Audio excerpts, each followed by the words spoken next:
It's far too early.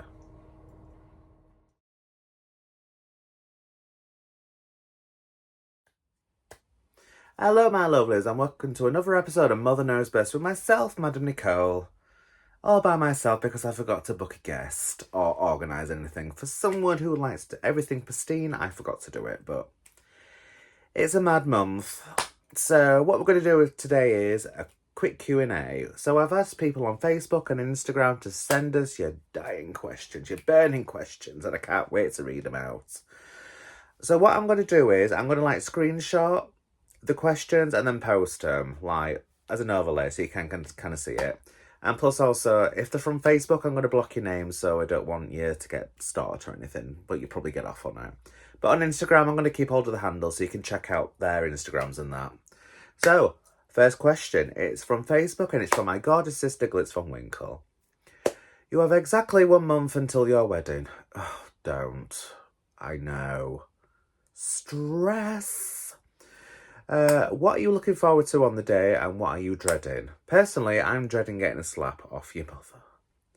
Meaning my mum, so don't annoy her then, but no, she loves you too much, she won't do that. She'll use a brick. But what I'm looking forward to at the wedding is for Verity to get the perfect day he's always wanted, because he got forced to marry before. He's been married before, but he got forced to do it. I'm a bit tongue-tied at the moment, but yeah, so he's been married before, he got forced into it. He can do it on his own terms, he can do it as his true self. And the fact that, for me personally, on that day, it's going to be a room full of people that we both love. And I can't wait to see people I've not seen for ages as well, so that's something I'm looking forward to. The one thing I'm dreading is that nobody turns up after all this planning, and maybe it's just my anxiety ridden brain, but it's just, if nobody turns up, that would be my biggest dread whatsoever.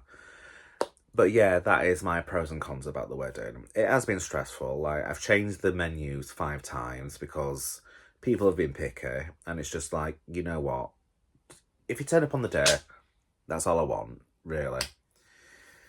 Oh, by the way, this is the second time I'm filming this because a guy outside thought it'd be appropriate to start using a leaf blower. It was 10 o'clock when I first started the first shoot, and now it's 11 o'clock, so I had to refilm everything, but we're digressing. So the next question is from a gorgeous lady called Amy. Happiest animal, a quokka, if I'm pronouncing that right, or an axolotl? Oh my god, an axolotl. So I had to Google what a quokka was. It's basically a happy hamster from Australia. An axolotl is a very happy amphibian, if I'm using the correct term. I'm no good at science. But yeah, you normally see him in aquariums just sat there smiling at you, and it's just I did not really know what the first animal was, so I'm going to say an axolotl, because normally in Pokemon Generation 3, I normally go for the Mudkip because it's quite cute. So, and the Mudkip is an axolotl, so I'm going to say that, my lovely. Next question is from a lovely lady. Lovely as well. The one and only Mrs. Ophelia Later. Oh, God, I'm going to slap her when I see her. Which British female serial killer is... I can't read. I'm going to stumble on this because normally I don't read out loud. Inadvertently a podcast co-host. Alright, so basically every podcast, Ophelia gets mentioned, and the one and only, I'm not going to big her out, the horrible woman, which is Myra Hindley. It's yeah, she keeps getting mentioned. I don't know why, but hey ho. Speaking of serial killers, there's going to be a new Netflix series that's coming out, I believe next month, called Monster, which is the story about Ed Gein, which inspired, I believe, Texas Chainsaw Massacre, as well as Silence of the Lambs. Sounds like me at a buffet. Let's go wild. But yeah, I'm looking forward to that. No, it's just I find it interesting, especially with serial killers, what goes through the mind to think that's acceptable. It's if I could go back in time, I would teach my younger self to go into university and study criminology. Get me, new word. It's this early in the morning. criminology and try and figure out why people think this is acceptable. It's like, no idea, but don't know why she keeps getting mentioned. Don't know why. We do have a bit of laugh about it, but we shouldn't really, but hey ho. What a bizarre question. Thank you, Ophelia. Our next question is from a gorgeous lady, a good friend of mine called Skin, but her wife has wrote it, so we can go through it and this and the other. Skins wants to ask you a question, Nicole. I can't speak today, I do apologise. I put my teeth in. She said over the years she's met a load of gay guys who love Doctor Who, which she can't seem to understand because none of the blokes are mega dreamy. I think she means the doctors. They're good actors, but Paul McGann's quite dreamy. I would be a companion. Right, there's more to this question, so you have to bear with because I'm quite bad at reading. She does watch it herself and she says she likes it because it's sci-fi and weird and random, but she doesn't love it with a passion like fellas do. So what's the deal with... What's the deal? She wants to know, and she's asked you this before, she probably has, but she's probably caught me at Pride when I've been busy or have been doing an event. Why do guys love it? She's asked this question before and people walk off and give her a look. I think it's just rude, which is true, and it's like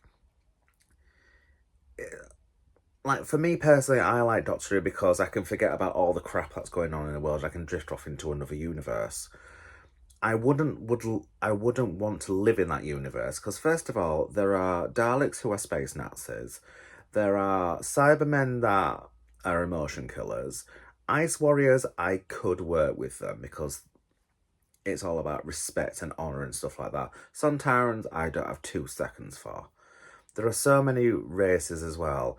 The one race I definitely would not fuck with is a Weeping Angel. It's like, since that first episode, Blink, I've not been able to properly look at a statue because I'm like, that's going to come alive. And me and Verity went to Vienna and it's full of statues, so I'm just there going...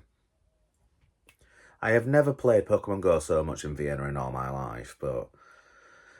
It's just, I don't know why people are rude about it. And I can get, there's a bit more to this as well. It's like, she also says, is it just rude because they are a lesbian and it must be a guy thing? It's like, there is an ongoing battle, which I don't understand, between gay men and lesbians. It must be a scene thing.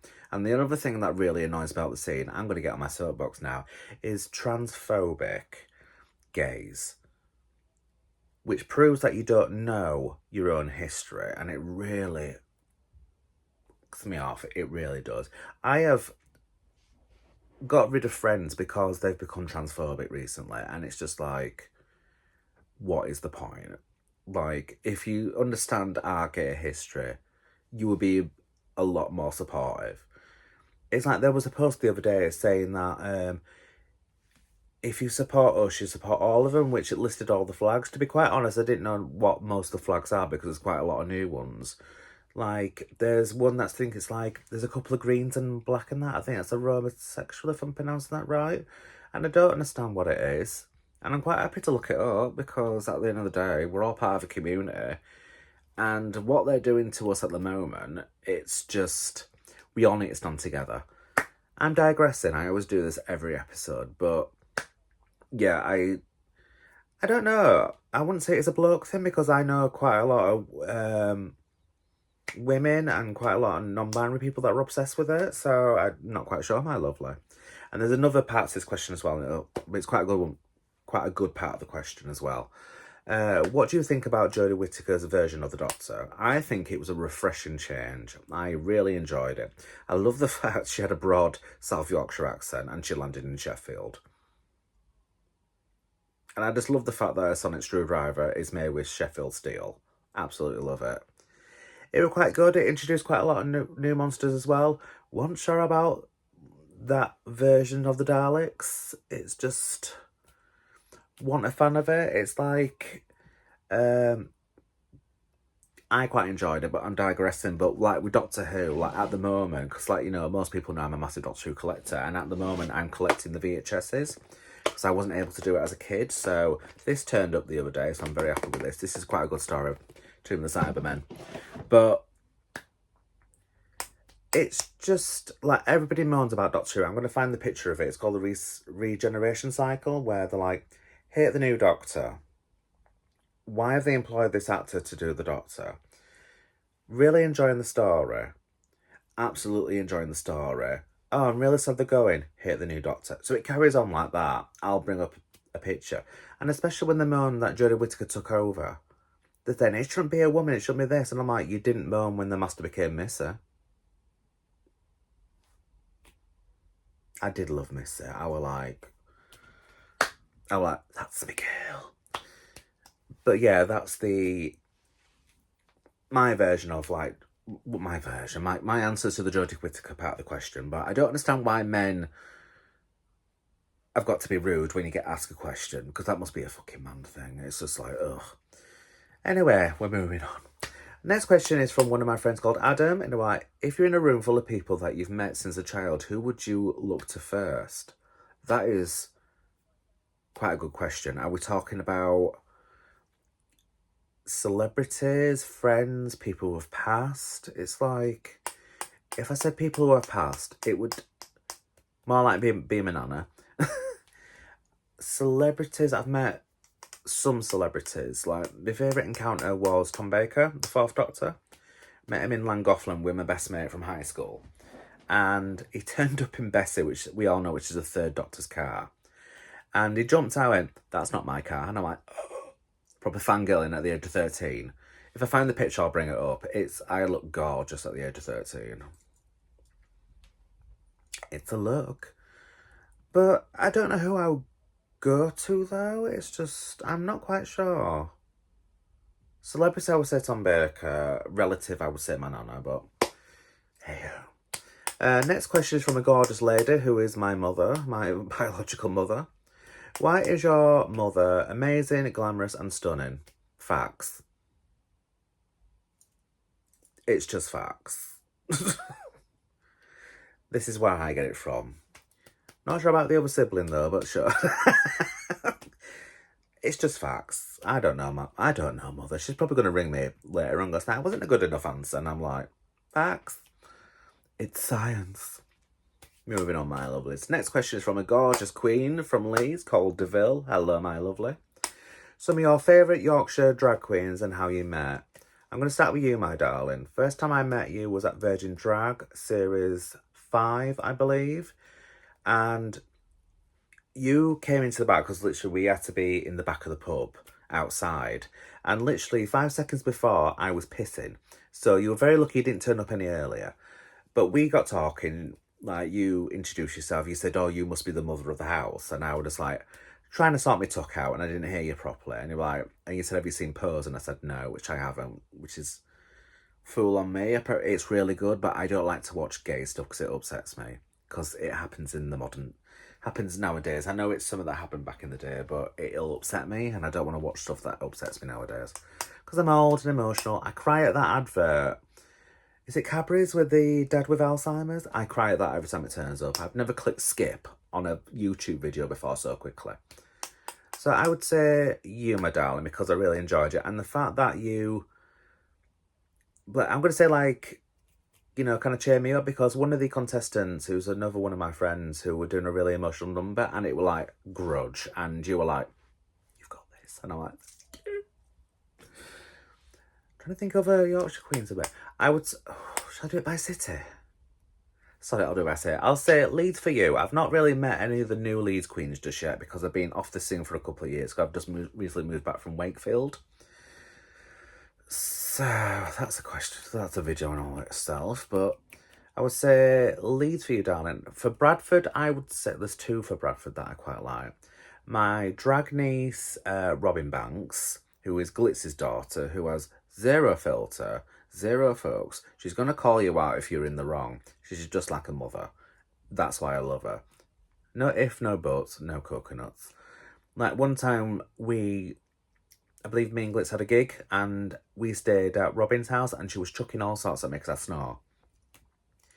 And then I ate a chicken nugget, so it wasn't the best stay over. Best sleepover ever. The second Bradford Queen, I would pick Marigold Adams, because I enjoy their presence on stage. And I just feel, I smile when she comes on stage because she's such a perfectionist. She's so amazing.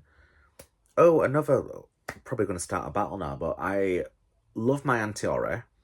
Ori is absolutely amazing. Love Auntie Blanche. All these are aunties that were covered in the previous video. There's quite a lot. Like, I don't know. There's so many. I might just do a video on just that. Actually, I might get you on the podcast and come and help me with it, my darling. But yeah, those are a few of my favourites. That could be a whole new video on itself. So the next question is from one of my children, Ariel 51. I can't read today, I do apologise. All-time favourite number you've ever performed? I would say the Halloween show that we did, where we were dressed up as Disney villains. I was the Queen of Hearts. This is going to link to another question later on, so I'll bob up a picture just here. I'm no good with editing, I do apologise. I would say that I did enjoy the Spice Girls one that we did for Virgin Drag. I also enjoyed, everybody knows I do, Total Eclipse of the Heart by Nicki French. I just love that song so much. I did, oh my god, brain fog. I should have rehearsed this beforehand, even though I've already previously done a video. But I did Bonnie Tyler's version of Total Eclipse of the Heart, and I've just said that wrong. Nicki French's Total Eclipse of the Heart. I've also done Bonnie Tyler's Hold Out for a Hero. But Bonnie Tyler's version of Total Eclipse of the Heart, where I ate offal on stage and I got told to leave. That was one of my favourite moments as well. But there's quite a few. I would say the Disney Villains one that we did. Because Ariel was Oogie Boogie. Ophelia was Cruella. Stelia was Ursula.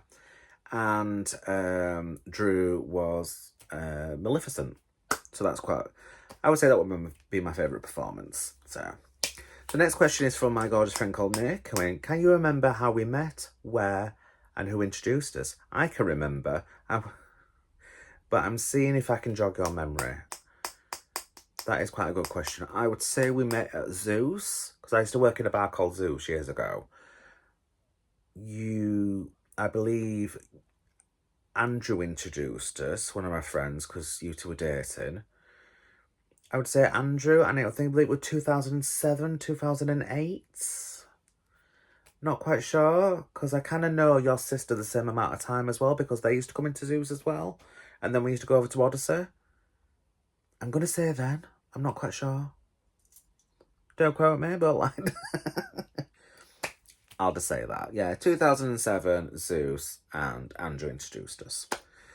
So they're the Facebook questions. So I'm trying to find you there. So professional. So we're going to go to the Instagram questions. So the first question, my brother, who was very quick to answer. It was something to do with, I'm trying to remember it off my head because it's on my phone, but is it too far if you're given mouth-to-mouth, will it be classed as necrophilia? Luke. By the way, the questions from Facebook, I've probably said this earlier, like I'm going to block out the names, but on Instagram I'm going to keep their handles so you can check out, because my brother does painting and he does photography as well. He did this pumpkin for me with paintball or water marbling. It's quite cool, actually.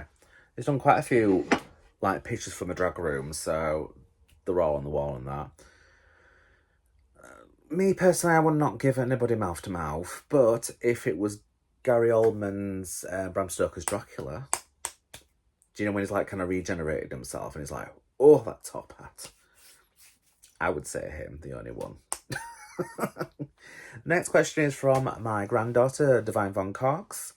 What is your favourite drag look so far? I would say this links to that favourite performance question. It's the Queen of Hearts look, because I kind of made it from scratch, kind of. So I bought a Smithy's dress, which we all know Smithy's is very high quality.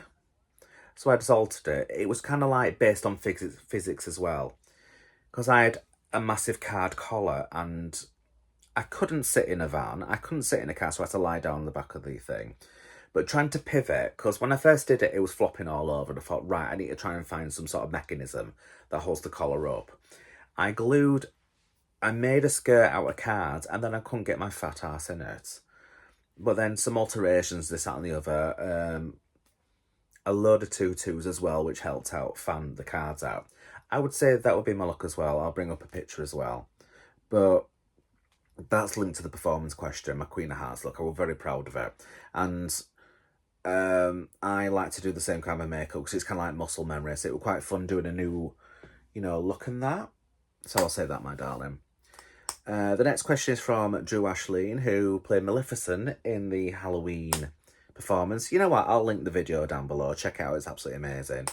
She says, what inspires Madame Nikoal? This in itself is a video because there's so many references, this, that and the other. I'm going to list a couple. Like, I'll drop some pictures here, but I would say Morticia Addams, a massive one. The one from the black and white series, the TV series, because she had some comedy behind her. I did like the movie version. Angela, I'm so bad with names, but you know who. I would say Lulu from Final Fantasy X, the Black Mage, because covered in bondage, massive knockers, and she carried a teddy with her. She's creepy as hell. I love her. And then I would say the third, this is from my childhood, so from like a kid to teenager. I would say Evelyn from the Masters of the Universe, because I was obsessed with her as a kid. I've always liked female villains as a kid. Like Rita Repulsa as well as another one, like from Power Rangers. But that could be a video in itself, because I do need to get Drew onto the channel. We could do a podcast so we can do what influences each other. But yeah, that's a very good question, darling, but that's a video within itself. There are a couple, though. And the last question is from a gorgeous other half, Gav, who says, have you been sponsored by B&M? Because the reason why this question comes up is because every time I get ready in the shed, there is a B&M bag behind me. But today I'm kind of doing some cute little set dressing. Like, I've got my new gong. Isn't that cute? Vez bought me that. A little cappuccino, a little cutie. Oh, so cute. Got my podcasting logo as well on a tile. That's quite cute as well. I've got a load of tiles with my logo on it, so I do need to do like a full wall. Like, probably later on I will have to get a proper podcasting room, but no, they've not got in contact, which is a shame because I spent so much money there. Like, especially that's the cheapest place to get those kimchi noodles. Oh, they're so nice. Kimchi noodles, and they do like those really nice flapjack bars as well. I'm digressing. I've just realised I've not had any bracelets on. They're here. But no, they've not got in contact, my darling. I'm so upset. But yeah. Thank you, darling. But so that's the end of all the questions. Like I said, the Instagram, I'll keep the names up. Facebook, I'll get rid of the names, but I will be dropping, their questions down. Editing. Let's just call it editing. It's all good. But yeah, so thank you so much. I had to reshoot this because a guy outside had a leaf blower. I've probably said this at the beginning of the video, but I'm fuming. But it's stopped now, so that's why we had to reshoot it. Thank you so much for coming along. Hopefully, I got through these questions very, very quickly. He's just restarted that leaf blower. I'm going to have to be quick. So, yeah, thank you so much for coming. Hopefully, I need to do another podcast really quickly because I get married next month, as Glitz has stated. I need to have a full beard as well because I am a German lady. I am a European woman and I need to feel my fantasy. So, and plus it'll look nice for the pictures. I'm digressing. Why have I just told you that? I don't know. Editing. But yeah, thank you so much. Plus, some of these people have YouTubes as well, so I'll be dropping them down below as well. Check them out. Check out the Halloween video that I mentioned a couple of times. So Ariel 51, Ophelia, Divine, Drew, all have YouTube, so I'll drop them down below. So yeah, check them out, my darlings. I shall see you later on. Mother out. I need another cuppa. Oh my God.